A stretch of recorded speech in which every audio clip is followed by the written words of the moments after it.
So what I came across in July through the stop motion time-lapse photography by accident was this aerosol spraying that showed up to be a geoengineering type experiment or possible military activity on at least a US scale, possibly a global scale. It's not natural, the clouds are being manufactured. There's fallout from it, it's washing down in the form of rain into the water and the soil, resulting in us drinking whatever the chemicals are in this aerosol spray, and the other byproduct, which is the global dimming, which is also disturbing.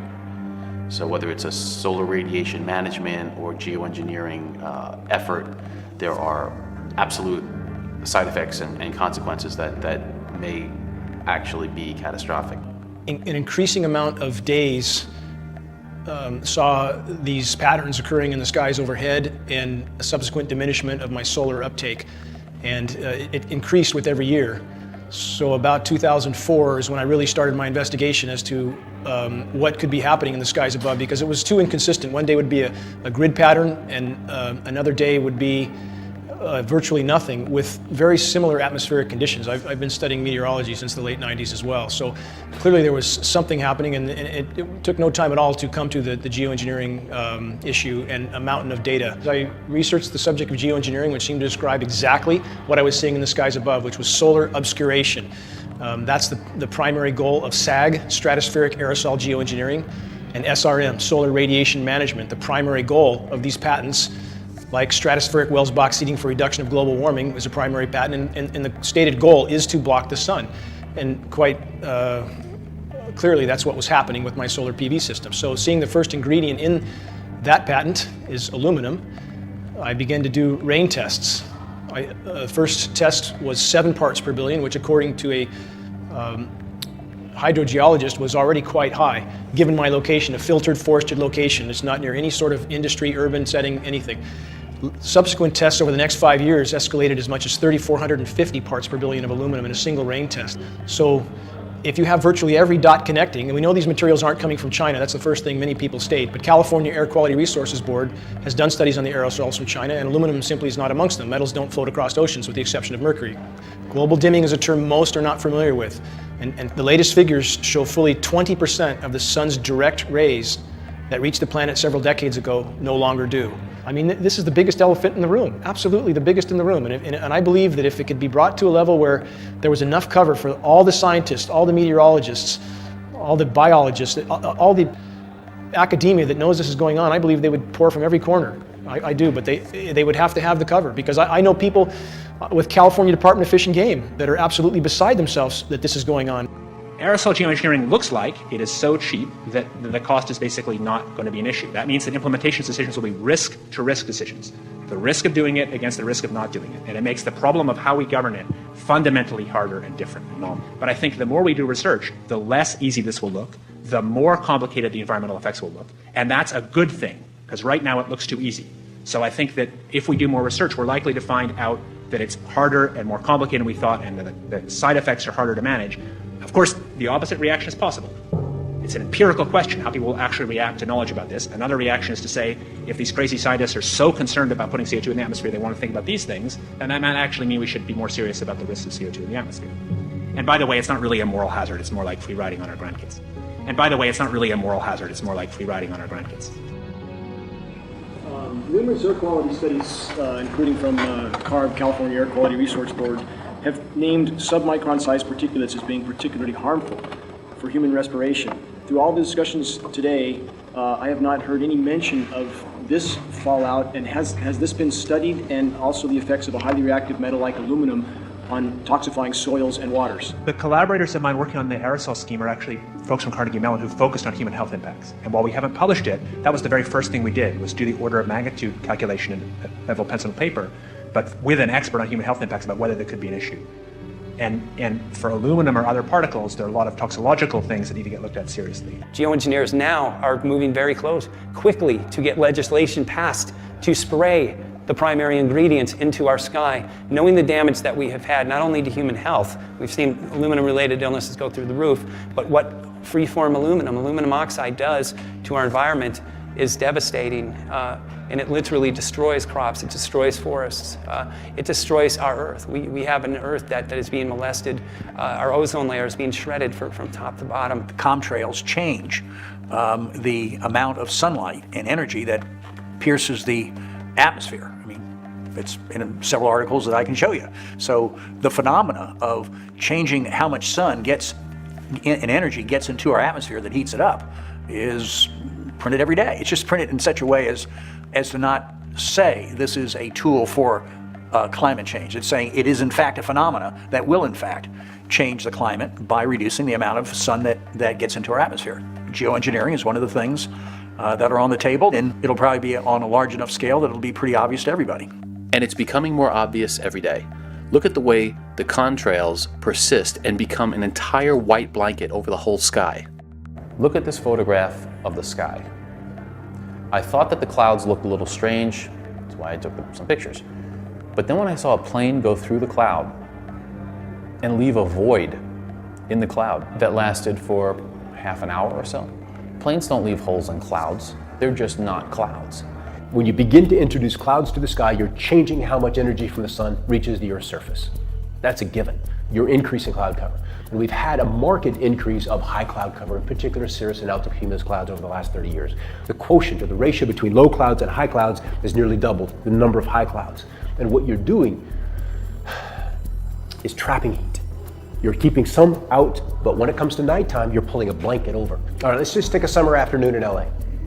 We have a high cloud bank come in. It won't come in the morning, it'll come in the afternoon. So we get all of that morning sunshine, we get all of that midday sunshine, the clouds come in, the sun begins to set in the west, the clouds thicken up. You've already got your heat in for the day. And then the clouds stick around for 70% of the night, and the heat stays. And so in late 2004, I started buying cameras. I bought 2 little webcams and then 2 other mini DV Canon cameras. Little tripods, stuck them out around the house. And then I bought 2 computers and time-lapse software. And so I could get north, south, southwest, and then east. I was hoping to catch movement of clouds, things happening with the clouds so I could deliver a better forecast at night. What I caught after 4 months in was in about 25 minutes, and I'll show it on the video, is a series of flights. And what happened was one plane was coming along, and it was a relatively dry day in April. A plane would come along and only a little bit of the trail would stick. Only a part of it would remain visible. What was curious is that another plane came along and hit precisely the middle of that segment. And I'm like, that's odd. And then another plane came along and hit the end at an angle, not bisecting or perpendicular, but off at an angle. And I thought the light went off. There's something they're doing with geometry. It is establishing and setting up these resonances, these zones, because what I had observed with a time-lapse camera is that the atmosphere had literally been layers. Each 2, 3, 4, 5, 8,000 feet is probably variable from day to day. And the clouds would come up and then literally be chopped off. But that would only happen after a plane had come through. And then the storm would collapse. And you can see it today. You can step out anytime you see thunderstorms beginning to go, the planes will be there. You know, so it all comes back to the sun. The sun is the power source for this solar system. The sun drives the weather. In the fall of 1998, I was asked by my employer, Environment News Service, a worldwide wire service dealing with environmental issues, to have a look at a VHS videotape. When I viewed the tape, I started laughing, frankly. I thought, here's an hour and 10 minutes of shaky video footage of contrails. After 10 minutes, 15 minutes, 20 minutes, I stopped laughing because as a former pilot and ocean navigator, I was well familiar with normal contrails, and what I was seeing on this videotape was not acting like a normal condensation trail. The trails coming out behind multiple airplanes, instead of dissipating, were lingering, spreading across the sky until a blue sky day had turned into a murky overcast. In my first story for Environment News Service in January 1999, I said that these mysterious contrails were sickening Americans. The illness patterns coincided precisely with so-called heavy spray days, particularly on weekends. People would see this gritting, unusual activity, aerial activity in the sky. They would start to cough, they would get asthma attacks, severe enough to send them to emergency rooms. Doctors were telling the New York Times, we've never seen anything like this. People were dying in great numbers in the early days of this project, and the CDC, Centers for Disease Control, went on record and said, we really don't know what this is. It's not the flu. They called it an epidemic of mortalities. That was their phraseology for this. When is this? This is 98, 99, and 2000, the winter months. This was reported in the United States, Canada. In Peterborough, Ontario, the hospital there had 307 acute asthma admissions in a single day. In Birmingham, England, 8,000 people died in 3 weeks, mostly elderly. It was in all the papers, BBC. They were using meatpacking trucks as portable morgues. It was very drastic. All I can say as a journalist is this was coincident to videotape and visual reports of tic-tac-toe patterns and unusual gridding in the sky. They exactly coincided. So very dangerous program. I'm standing on the roof of my building in the Bronx, New York.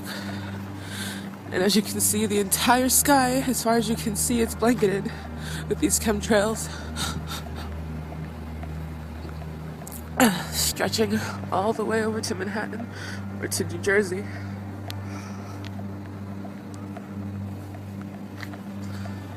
There's another one being made as we speak.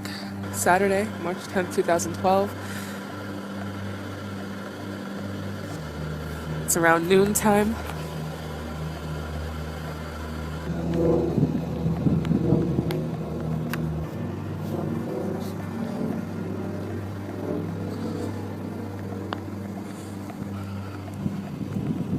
And look at this.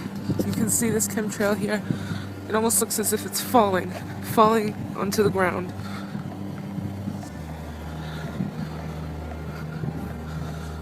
You can see how it's dissipating at the very end there.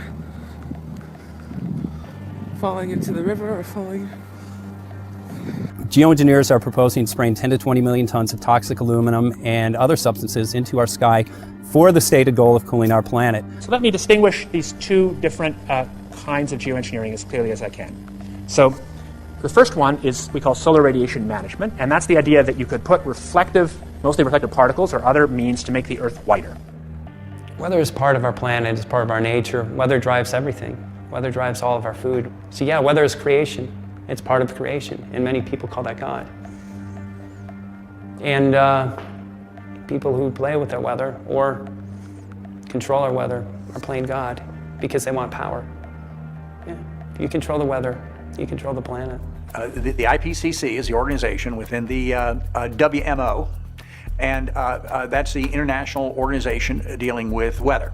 And it basically says that climate change is human-caused and will have impacts on us now, and those impacts will become more and more significant over time. I believe the data shows very clearly for anyone who truly does objective research that although they can cool regions, very large regions, temporarily and of course toxically, the overall effect is a much worsened warming. The real issue in chemtrails is what causes them to be persistent. And I don't know that answer yet. But if you can cause a chemtrail to be consistent, that is persistent, that is to stay out in the atmosphere longer, so it can create a cloud. What is the mechanism for that? What has changed in that jet to cause the chemtrail behind it to persist as opposed to dissipate? Is that a natural phenomenon because we have more moisture in the air? Is it a natural phenomenon because the stratosphere is getting colder? Is it an additive that they put to jet fuel? Is it truly a chemical that they spray with the jet afterwards? I don't know.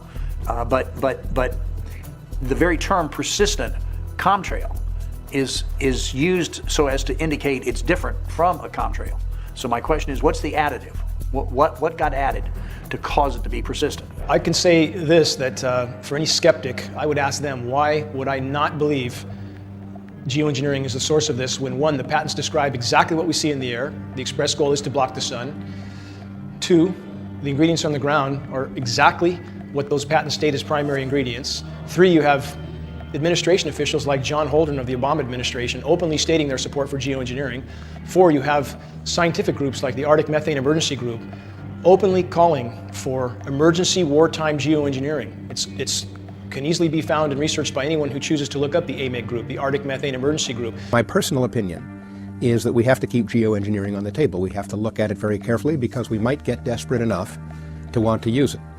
The danger, of course, with geoengineering is the one I was referring to a moment ago. We don't understand the system well enough to predict its responses in detail, and that means there's always a danger if you try to engineer the system on a large scale that you will do something that has side effects that are worse than the dimension of the problem you're trying to cure with the geoengineering in the first place.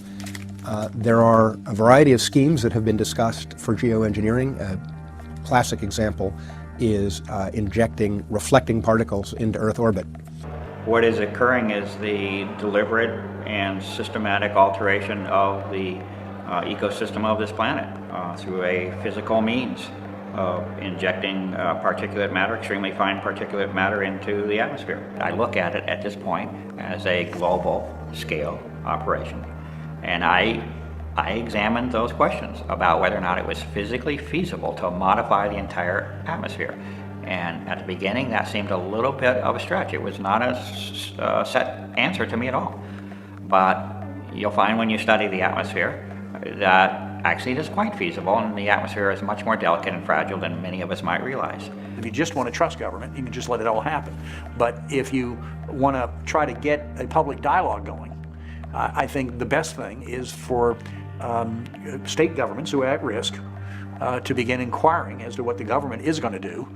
I'm just wanting the government to be truthful so that the citizens can make honest decisions about their future.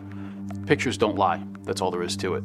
It's like the way the government uses red light cameras to enforce traffic violations. The photographs are evidence. It's that simple. Look at this picture of Central Park. Does this look normal to you?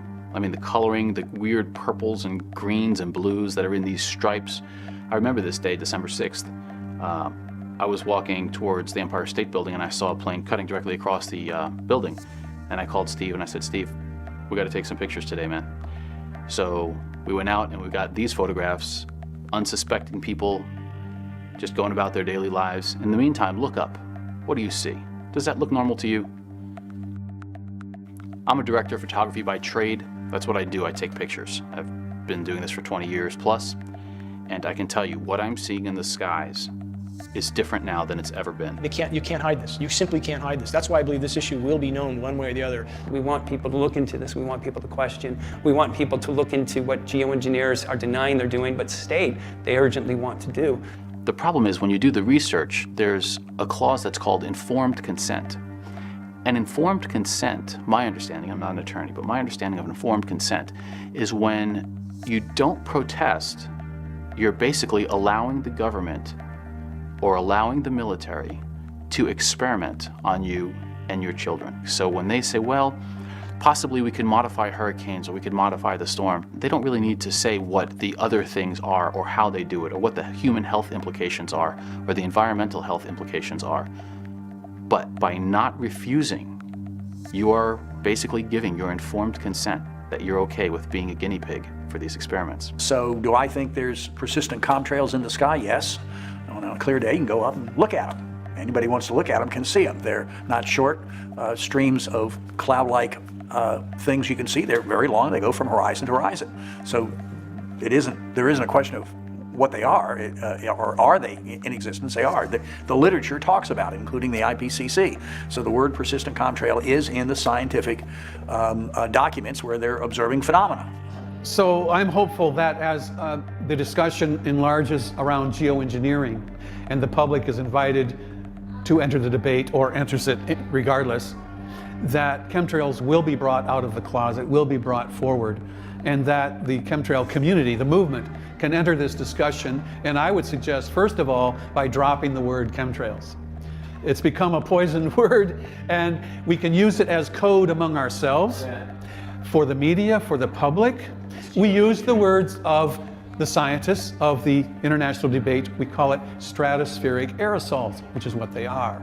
We call it SRM, solar radiation management. We call it geoengineering. We call it climate engineering. All of those are accepted scientific terms. If we can do that, we can bring this whole chemtrails discussion into the broader discussion of geoengineering and finally have a public influence on a very dangerous program.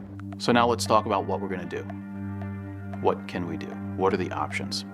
Obviously, this is taking place. So my question is, while we're in these times of tight budgets and firing school teachers and firing emergency services and discontinuing food for the needy and help for the elderly. How much does this program cost? How much is it costing taxpayers every day or every year? We need public oversight, we need public disclosure, so this technology, these actions and these massive budgets can be used for the people and not against them. The reason I'm in this battle, one that I never wanted in my worst nightmare, is because if I can't walk out my door and breathe without sucking in a lungful of toxic metals, and my children can't breathe without sucking this stuff in, I simply have no choice but to try as hard as I can to expose this issue. So what to do?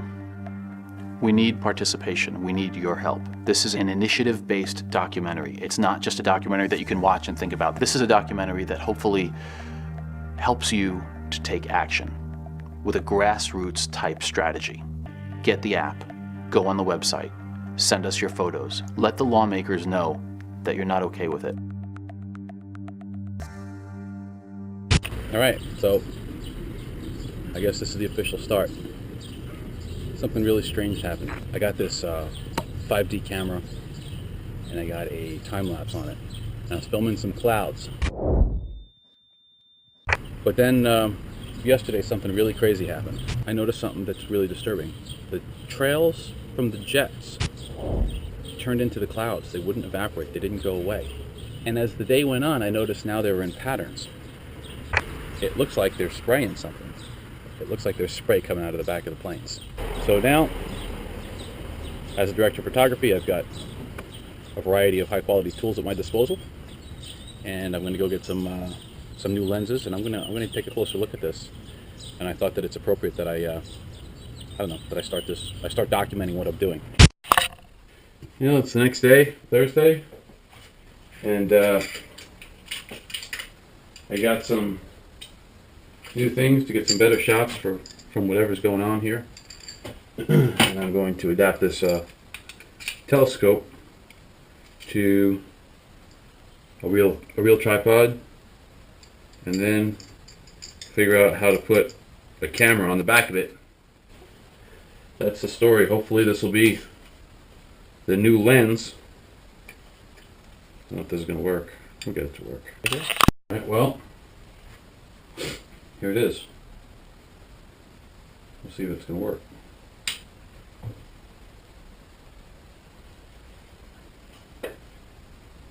I see through it. That's a good sign. Alright, so I'm at exit 103, and it looks like I'm at the edge of where the spraying has been taking place. I'm going to see if I can get a good shot to take some photos of this.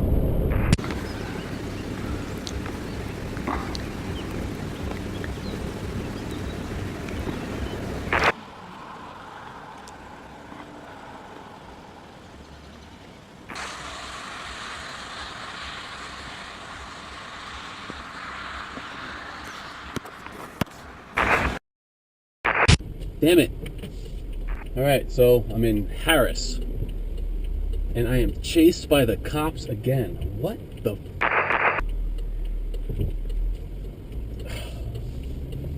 Harris, New York.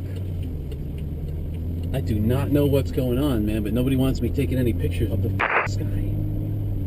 I gotta find a place to hide. I can't believe I gotta hide to take pictures of the damn sky. I can't even go to a park. So I am back at the East Delaware intake for the New York City water supply, and I was thinking of maybe setting up to shoot over here, but there is a New York City hazmat truck parked where I was thinking of filming. This is where the cop chased me away last time. Kind of strange for a hazmat division to be at the New York City water supply. I'm going to see if I can set up some cameras here, get a little better view of this.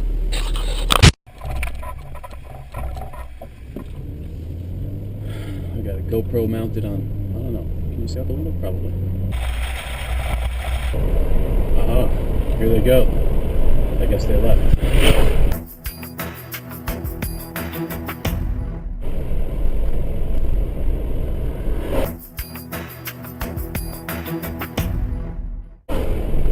BP trucks going the other way.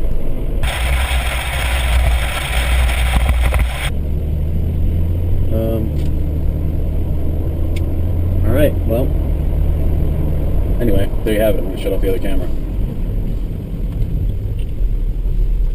Curious stuff.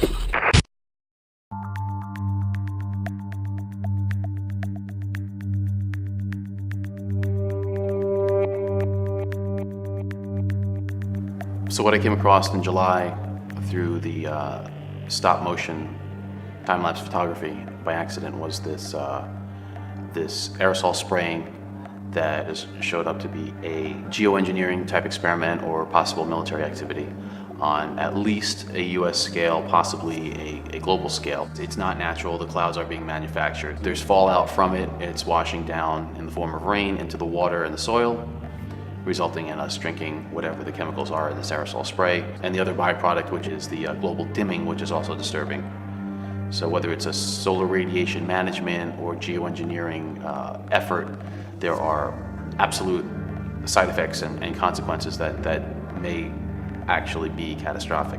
An increasing amount of days saw these patterns occurring in the skies overhead and a subsequent diminishment of my solar uptake. And it increased with every year. So about 2004 is when I really started my investigation as to what could be happening in the skies above, because it was too inconsistent. One day would be a grid pattern, and another day would be virtually nothing, with very similar atmospheric conditions. I've been studying meteorology since the late 90s as well. So clearly there was something happening, and it took no time at all to come to the geoengineering issue and a mountain of data. I researched the subject of geoengineering, which seemed to describe exactly what I was seeing in the skies above, which was solar obscuration.